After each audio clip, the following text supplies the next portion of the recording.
Hello बच्चों, let us read this question. So the question says which of the following statements are incorrect? तो इनमें से कौन सा स्टेटमेंट इनकरेक्ट है यानी कि गलत है, यही हमें फाइंड आउट करना है। तो पहला जो ऑप्शन है वो क्या है? A free falling body does not attract the earth. तो जो बॉडी फ्रीली फॉल करता है वो अर्थ को अट्रैक्ट नहीं करता। पार्ट बी में क्या है? The value of gravitational constant. तो जो ग्रेविटेशनल कांस्टेंट होता है on the moon is about 1/6 that of on earth. तो ये अर्थ पे जितना है मून पे ग्रेविटेशनल कांस्टेंट उसका 1/6 हो जाता है।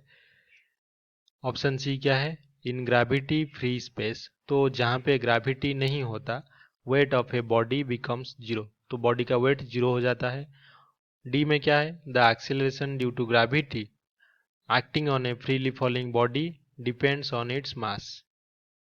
तो जो एक्सेलरेशन ड्यू टू ग्रेविटी है फ्री फॉल बॉडी जो कर रहा होता है तो ये इसके मास के ऊपर डिपेंड करता है। तो चारों ऑप्शन में से कौन सा सही कौन सा गलत है ये जानने के लिए तो सबसे पहले जो हमारा ए है उस स्टेटमेंट के लिए हमारा की कॉन्सेप्ट क्या होगा वो जान लेते हैं। तो इसके लिए जो की कॉन्सेप्ट हमारा है कि जो ग्रेविटेशनल अट्रैक्शन होता है, gravitational attraction is mutual between two attracting bodies।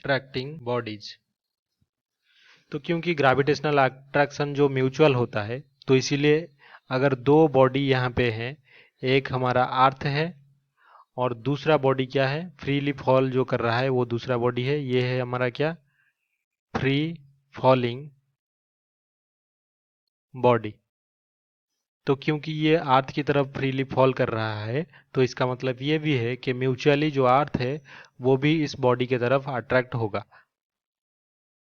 तो जो पहला ऑप्शन है कि freely falling body does not attract the अर्थ, ये इनकरेक्ट होगा। तो यहाँ पे हम लिख सकते हैं कि ए जो है ये क्या है?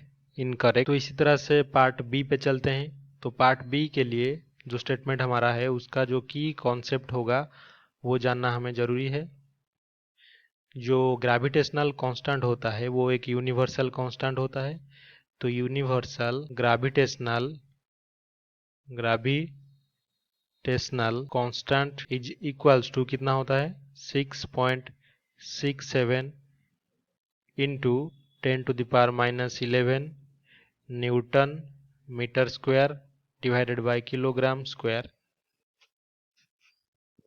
और इसका कंडीशन है क्या है कि ये किसी भी जगह पे सेम रहता है। तो हम लिख सकते हैं इट्स वैल्यू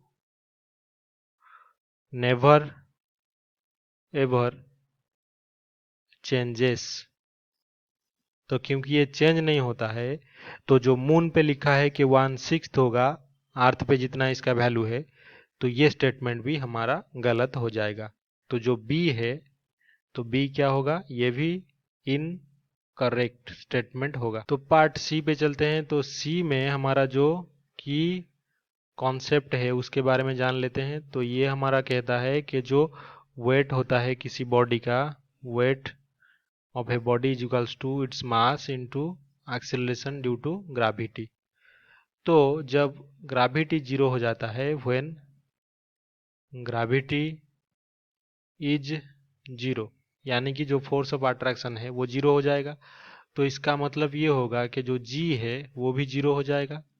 तो जो वेट है ये automatically mass into zero is equals to zero. तो वेट जीरो हो जाएगा।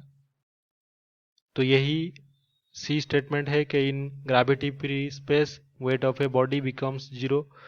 तो जो सी होगा हमारा ये हो जाएगा करेक्ट स्टेटमेंट।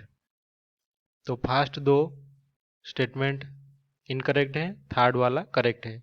तो फाइनल स्टेटमेंट क्या है? Acceleration due to gravity acting on a free falling body depends upon its mass. तो ऑप्शन डी के लिए जो की कॉन्सेप्ट होगा वो जान लेते हैं। जो एक्सेलरेशन ड्यू टू ग्रेविटी है किसी भी फ्री फॉलिंग बॉडी का वो capital G into mass of earth divided by distance जो है अर्थ के सेंटर से उस बॉडी का उसका स्क्वायर। तो यहाँ पे हम देख सकते हैं कि किसी भी तरह से जो g है ये डिपेंड नहीं करता, does not depend on mass of the body, mass of the free falling body. तो इससे क्या साबित होता है कि जो डी स्टेटमेंट है ये इनकरेक्ट है।